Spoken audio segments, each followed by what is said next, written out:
Muy buenas a todos y bienvenidos a Mundo Azul.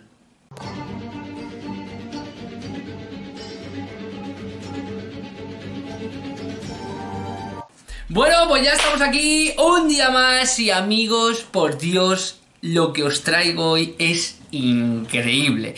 Increíble, me he topado con ello hace escasas semanas. He estado investigando en profundidad sobre ello, sobre el tema que os traigo como título del vídeo que tiene, que en este caso son los Wandjina, y son fascinantes. No podéis decir que no me lo ocurro, que sé que no lo decís, pero es una forma de hablar.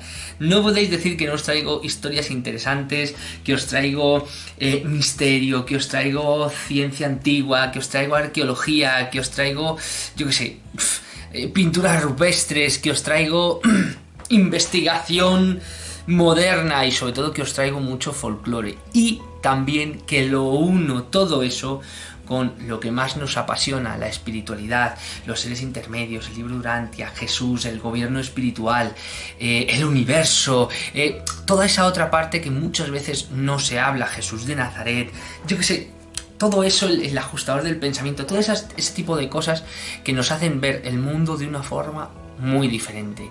Y hoy, amigos míos, y con toda intención, con alevosía, podríamos llegar a decir, os he traído esta historia, que no es una historia en sí, sino que, como digo, mezcla la pura arqueología, que mezcla pinturas rupestres, que mezcla historia, que mezcla misterio y que mezcla leyendas, para que veáis que todo esto en Mundo Azul no solo tiene cabida, sino que básicamente en muchos casos es lo mismo.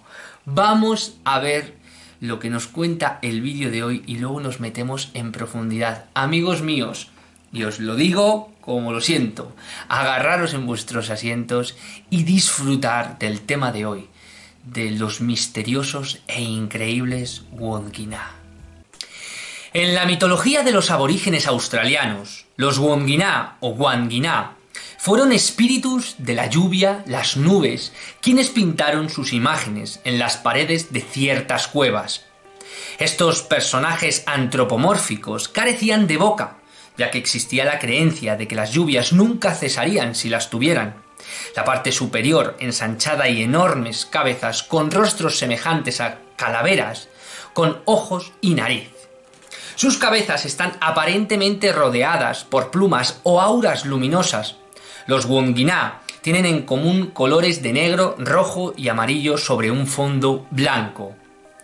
Los aborígenes australianos son una sociedad cazadora primitiva de Australia. Objetos encontrados en varios lugares sugieren su presencia desde el 174.000 a.C.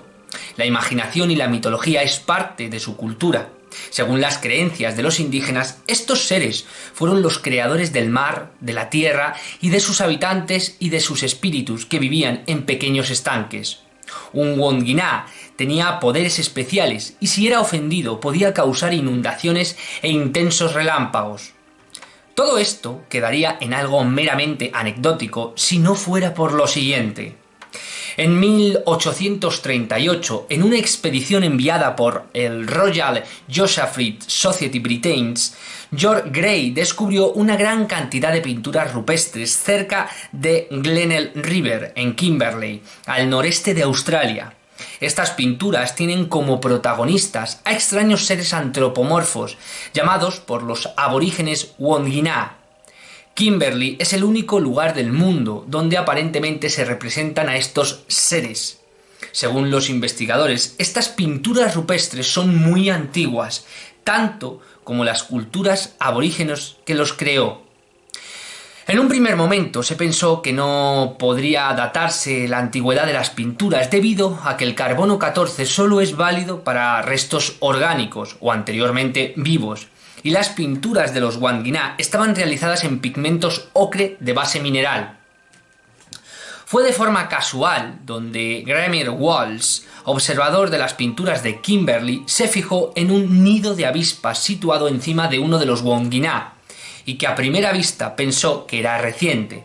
La curiosidad hizo que lo observara más de cerca, dándose cuenta de que en realidad era un avispero fosilizado, debido al silicio que contenía el agua, que llenaba todos los poros del avispero. Walsh supo que era posible calcular la edad del avispero y puesto que él estaba cerca de la pintura, era al menos de una antigüedad similar. Antes del análisis realizado por Walsh y Robert, los arqueólogos habían estimado la edad de estas pinturas en unos 5.000 años. Después del análisis, que dató que los avisperos tenían unos 17.000 años de antigüedad, y lógicamente la edad de las pinturas debería retroceder aún más, al estar realizadas antes que los nidos. Amigos míos, no me digáis que esto no es increíble. Los Wonginha, a nivel de leyenda, a nivel de folclore, son increíblemente conocidos. En Australia están a día de hoy todavía reverenciados. Forma parte de la historia intrínseca de Australia, de una manera que no os podéis ni creer. Hay párrafos, hojas y hojas de mitos y leyendas acerca de los Wonginha. Pero, para daros así unas pinceladas y entendáis por dónde quiero ir, os voy a reflejar lo siguiente de los Wonginha. Lo primero es que son seres sabios que trajeron la civilización y la prosperidad a los pueblos de la zona. Lo segundo es que son seres espirituales supremos y creadores de la tierra y las personas. También, según las leyendas, los Wonginha aparecieron de las nubes y cuando se marcharon también desaparecieron en las nubes. Las leyendas hablan de un tiempo de sueños en donde llegaron los Wonginha, que fueron quienes moldearon la tierra cuando aún el mundo era nuevo y enseñaron a las tribus a cazar, a recolectar, entre otras cosas. Lo cuarto es que los Wonginha tenían poderes y por este motivo son representados por los hombres, que eran capaces de provocar tormentas, hacer caer rayos o hacer que lloviera si así lo deseaban. Lo quinto es que los mitos aborígenes australianos dicen que en el inicio de la Tierra esta era blanda y amorfa y fueron los Wonginha quienes dragaron los ríos y cavaron los pozos de agua, elevaron las montañas y nivelaron las llanuras. Esto conecta directamente con los mitos de, por ejemplo, el Atrahasis, donde hablan de los Igigi, los dioses menores que trabajaban para los Anunnaki, que también dragaron ríos, de alguna manera hicieron próspera la tierra y trabajaron para los Anunnaki. En aquellos tiempos las piedras eran, como digo, moldeables y los Wonginha construyeron sus hogares dentro de estas piedras, también unido al folclore de muchas criaturas que viven dentro de la piedra o de las montañas. Lo sexto es que cuentan las leyendas aborígenes que los Gior, los primeros seres humanos, no tenían orden ni organización, por lo que Walandugunder, el gran jefe de los Wonginha, al ver que podía ayudar a desarrollarse a estos pueblos, volvió a la Vía Láctea, y trajo consigo a muchos otros Wonginha para que le ayudaran en su misión. Increíble. Pero continúo, los Wonginha enseñaron así a los aborígenes a cazar, a pescar, a construir y utilizar armas, y les dieron leyes y ceremonias, incluyendo la escarificación de la piel y la circuncisión, o sea, el tratamiento de las pieles. Increíble. Pero continúo. Lo séptimo y lo más increíble de todos dice lo siguiente: los Wonginha no son los únicos seres no humanos que habitaron esta región. Esto está sacado de las leyendas. Cuenta una leyenda de los aborígenes australianos que una vez se libró una terrible batalla en Uluru durante los tiempos de los sueños, cuando un pueblo conocido como los hombres serpientes venenosos atacó para dar muerte a los pueblos que habitaban la zona. Pero Bululari, la diosa madre de la tierra, logró vencerlos con una nube de gases letales. Muchos de los hombres serpientes permanecieron encerrados en una prisión bajo el Uluru, el punto más sagrado de toda Australia, una enorme colina de granito, más conocido por el nombre de Ayer Rock, de Ages Rock, perdona, la roca de los ojos, otra conexión directamente con las antiguas culturas que mencionaban, por ejemplo, los Igigi, que eran los grandes observadores. De hecho, como vimos en el pasado vídeo, por eso he querido traer porque lo tendréis muy fresco en la memoria. Veis como todo se relaciona directamente con lo mismo. Aquí hay dos vertientes muy grandes. La primera, seres que vinieron efectivamente de la Vía Láctea, que vinieron de fuera de la Tierra y vinieron a ayudar a los hombres, a los pueblos aborígenes, no sabemos si solo a los pueblos aborígenes o a más, y que de alguna u otra manera fueron representados en estas cuevas, no por los aborígenes, sino por los propios Wandina. Cosa y teoría muy extendida ahora en el mundo del misterio, que el 90% de las pinturas rupestres donde aparecen naves espaciales, donde aparecen seres o criaturas antropomorfas, incluso como por ejemplo ocurre en el Tassili, las pinturas de más de 10.000 años donde la datación se pierde en los albores del tiempo, como pasan aquí, más de 17.000 años, muchísimo más. Imaginaros lo increíble que puede ser que este tipo de criaturas o de seres pintaran, ya que, y esta es la teoría que ahora se está empezando a barajar, como digo, en muchas de estas pinturas rupestres, este tipo de personas no tenían los conceptos psicológicos para poder transmitir, pintar, mejor dicho, pero también transmitir, esbozar, bosquejar, pintar, retratar, ni lo que era una nave espacial, ni los vapores de esa nave espacial representando una figuración de que esa nave espacial está volando, ni las rayas, como parece el gran astronauta del Tassili, las rayas del propio traje y los cinturones, porque no tenían el concepto, ni sabían representar a nivel pictórico eso, porque para poder representar algo tú tienes que tener un previo concepto, a lo mejor no de su totalidad, pero sí un concepto en el que sepas de lo que estás dibujando, y precisamente se dibuja para entenderlo mejor, o sea, para poder concebirlo, pero tú tienes que tener un previo y sobre todo tienes que tener unas nociones básicas de lo que estás pintando.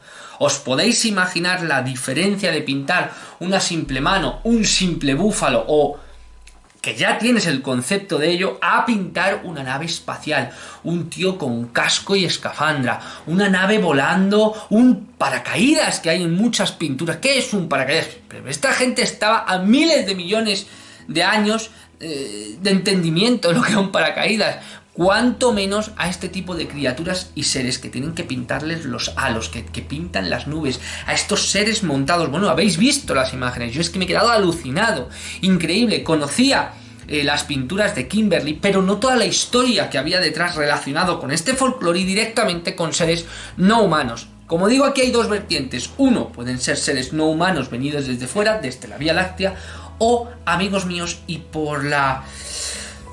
Esto es una opinión, ¿vale? Es una opinión personal que no sé muy bien por cuál decantarme de las dos. O, teniendo en cuenta las figuras tan blancas, los ojos tan grandes, el que tenían la capacidad de hacer llover, el que tenían poderes extraordinarios, en el que les enseñaron de alguna manera a experimentar una explosión en todos los sentidos, a nivel de desarrollo, que eran como seres espirituales, llamémoslo, no físicos o no de la misma manera físicos, ya que tenían halos que también resplandecían. Todo eso unido a que todos más o menos son lo mismo, con unas formas muy... aunque son antropomorfas, pero como muy difusas, como con nada definido de decir trajes o cosas más.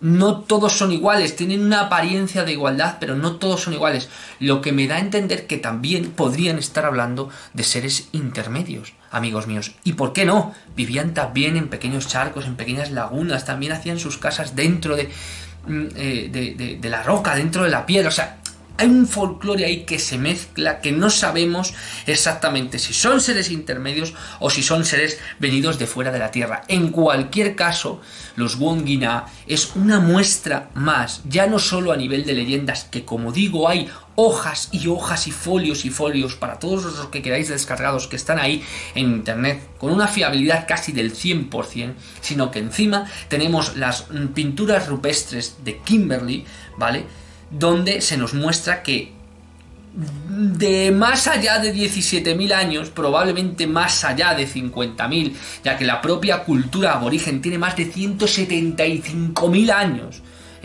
más de 175.000 años, que se dice pronto. Imaginaros si estas pinturas que estaban al lado de este avispero fosilizado pudieron ser a lo mejor 10.000, 15.000 o 20.000 años mucho más antiguas. Nos estaríamos remontando casi cerca de 50.000 años, 60.000 años. Es que estamos hablando de una absoluta locura, una absoluta locura. Y esas leyendas han perdurado hasta hoy. Imaginaros la potente experiencia que este tipo de pueblos o de culturas han tenido con estas criaturas. Pero ahí podría quedar la cosa entre bambalinas, como hace cuarto milenio, ¿no? Que cada uno piense lo que quiera, efectivamente, pero os voy a dar un último dato, y es que la datación de las herramientas y de los restos fósiles que se han encontrado alrededor de estas estructuras y de estas pinturas se dataron hace no mucho, en una antigüedad de 200.000 años antes de Cristo. Con lo cual, no solo en la historia normal y común el propio pueblo es mucho más antiguo, de 175.000 años, que eso es lo que ya se creía en un momento, sino que se han encontrado restos de 200.000 años. ¿Quién me dice a mí que estas pinturas no son tan antiguas o más, ya que las propias leyendas dicen que no fueron pintados por hombres, sino que los propios Wongina se autorretrataron, y de qué manera, y con qué pigmentos, y con qué grandiosidad, con qué forma tan bella de pintarse a sí mismos? Amigos, punto y final. O sea, es que es alucinante. Añadir una sola palabra más a esto, a las pinturas de probablemente más de 100.000 años de antigüedad de Kimberley, de Australia, de las leyendas de los Wongina, que son retratados en las paredes por ellos mismos, y la cantidad de leyendas y folclores que hay alrededor de cómo interactuaban con poderes, con vuelos, con ayudando a los pueblos aborígenes pues eso, cada vez más a desarrollarse. O sea, es que es increíble, increíble. Y como siempre digo, el que tenga ojos que vea. O sea, es que no sé qué más pruebas necesitan muchos. Por mucho menos, por muchísimo menos, se ha cogido y se ha inventado alrededor toda una historia infumable de lo que ahora tenemos en nuestros libros de texto. Amigos míos, por mucho menos. Y vengo dando datos históricos en estos vídeos de atrás, tanto con el papiro de Tuli, tanto con los seres intermedios a través de la historia, con la cantidad de leyendas que existen, de hablar básicamente de los mismos seres, tanto ahora con los Wongina. Os estoy dando pruebas más que suficientes, arqueológicas, científicas, históricas, folclóricas, de civilizaciones extremadamente antiguas, de cómo unos seres intermedios, no intermedios, de fuera de la Vía Láctea, de fuera de nuestra Tierra, influyeron en los pueblos aborígenes, les ayudaron a experimentar una revolución, una auténtica explosión de desarrollo y de cultura. Y no solo eso, sino que encima influyeron, y de qué forma, en la propia historia, dejándose a sí mismos plasmado, no solo en una pared, que es prueba más que suficiente de lo antiquísimo y de los albores del tiempo en el que están estas criaturas, sino también en el corazón de esos aborígenes que alucinaron, y estoy seguro porque el que está alucinando hoy en pleno siglo XXI soy yo. Muchísimas gracias a todos, gracias amigos míos por estar ahí, gracias por continuar siguiendo el Mundo Azul, por todos los mensajes que recibo, tener paciencia porque no siempre tengo el tiempo que me gustaría para poder responderos a todos, sobre todo este último mes, un mes y medio donde me estáis hablando muchísimo por correo electrónico. Os invito a hacerlo, a continuar, porque os intento responder a la mayor brevedad posible. También a seguirme por mis redes sociales de Facebook, de Instagram y de TikTok, donde estamos ahora. Bueno, nosotros sí que estamos experimentando una auténtica explosión de visualizaciones en TikTok, cosa que os agradezco muchísimo. Y también seguidme en el canal de YouTube de Mundo Azul, como no, con esos vídeos short que os voy colgando, con esas encuestas en pestaña de comunidad, con esas fotos y esa participación que siempre os pido. Y el grupo de Telegram de Mundo Azul, donde cada día más alucino con las personas que hay dentro, tan increíbles, tan maravillosas, y que me hacen cada día más tener no solo esperanza en el ser humano, sino esperanza en esto que estoy haciendo. Muchísimas gracias a todos, gracias por estar ahí, y nos vemos en el próximo vídeo.